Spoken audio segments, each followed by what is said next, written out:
Product கம்பெனிக்கும் services கம்பெனிக்கும் என்ன வித்தியாசம்னு? Services கம்பெனினா simple. நீங்கள் ஒரு கார் வாங்குறீங்க, அந்த கார் வந்து வருஷத்துக்கு ஒரு தடவை சர்வீஸ் ஆகும். ப்ளஸ் ஏதாச்சும் சின்ன சின்ன பிரச்சனை அப்படின்னா போய் சர்வீஸ் ஸ்டேஷனில் போய் சர்வீஸ் பண்ணிட்டு வருவீங்க.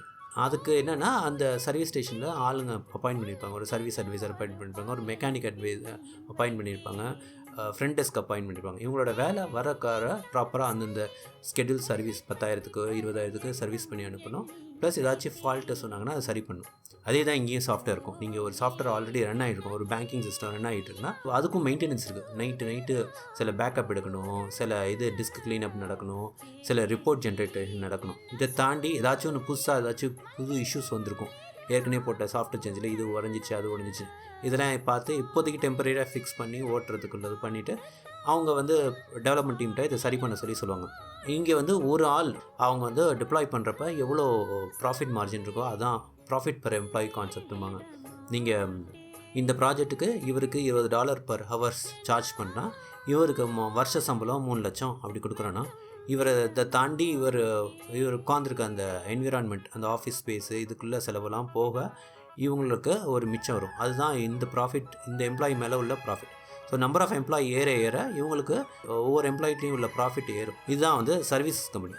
ப்ராடக்ட் கம்பெனி என்னென்னா, நீங்கள் உட்காந்து ஒரு ப்ராடக்டை டெவலப் பண்ணுவீங்க. ஃபார் எக்ஸாம்பிள் ஒரு பேங்கிங் சிஸ்டமோ நீங்கள் ஃபுல்லாகவே டெவலப் பண்ணுவாங்க. அதுக்கு வந்து இனிஷியலாக இன்வெஸ்ட் பண்ணி இவ்வளோ ஆளுங்களை போட்டு சம்பளம் போட்டு அவங்க டெவலப் பண்ணி அந்த ப்ராடக்ட்டை போய் ஒரு பேங்க்கில் விற்பாங்க. அந்த பேங்க்கு வந்து ஒரு பெரிய அமௌண்ட் கொடுத்து அதை வாங்கி, ஸோ இந்த ப்ராடக்ட் எவ்வளோ இடத்துல வைக்குதோ அந்தளவுக்கு இந்த ப்ராடக்ட் கம்பெனி காசு சம்பாதிக்கும்.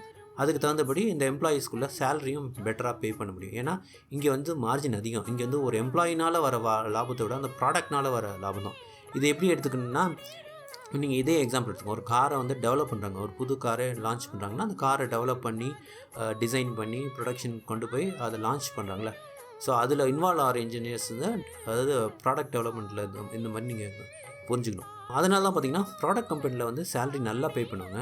ஆனால் அதே மாதிரி எதிர்பார்ப்பும் அதிகமாக இருக்கும். நீங்கள் நிறைய விஷயம் தெரிஞ்சிருக்கணுங்கிறத எதிர்பார்ப்பாங்க. சர்வீசஸ் கம்பெனியில் வந்து அவ்வளோ எதிர்பார்ப்புகள் இருக்காது. ஏன்னா நீங்கள் அதிகபட்சம் என்னென்னா ஒரு சின்ன லைன் ஆஃப் கோடை சேஞ்ச் பண்ணுவீங்க, சின்னதாக ஒரு ஃபிக்ஸ் பண்ணுவீங்க, இல்லை ஓடுற சாஃப்ட்வேர் ஒழுங்காக ஓடுதான்னு கொஞ்சம் மானிட்டர் பண்ணுவீங்க. வேலை வாய்ப்புகள் சர்வீசஸ் கம்பெனியில் அதிகமாக இருக்கும். வெளிநாடு வாய்ப்புகளும் சர்வீசஸ் கம்பெனியில் அதிகமாக இருக்கும். ஏன்னா நிறைய சாஃப்ட்வேருக்கு அதுக்கு மெயின்டைன் பண்ணுறதுக்கு ஆள் தேவை. ஸோ இதுக்கும் நிறைய வாய்ப்புகள் இருக்கும். பட் நீங்கள் என்ன டெக்னிக்கலாக கற்றுக்குவீங்களா அப்படின்னா கொஞ்சம் கம்மியாக தான், ப்ராடக்ட் கம்பெனியோட கம்மியாக தான் இருக்கும். உங்கள் ஸ்கில்ஸ் லெவலும் கம்மியாக இருக்கும். நீங்கள் சர்வீசஸ் கம்பெனியில் ப்ராடக்ட் பண்ணி போகிறது கஷ்டம். ஆனால் ப்ராடக்ட் கம்பெனியில் யாரும் ஜென்ரலாக சர்வீசஸ் போக மாட்டாங்க. சில பேர் என்னென்னா ப்ராடக்ட் கம்பெனிலேருந்து வருவாங்க, ஏன்னா சர்வீசஸ் கம்பெனி மூலமாக வெளிநாடு வாய்ப்புகள் போகிறதுக்காக வருவாங்க. நீங்கள் தான் முடிவு பண்ணிக்கணும் ப்ராடக்ட் கம்பெனியா சர்வீசஸ் கம்பெனியா. ரெண்டுக்கும் உள்ள அட்வான்டேஜ் இருக்குது, டிஸ்அட்வான்டேஜ் இருக்குது. நீங்கள் அதை பார்த்து தான் செலக்ட் பண்ணிக்கணும்.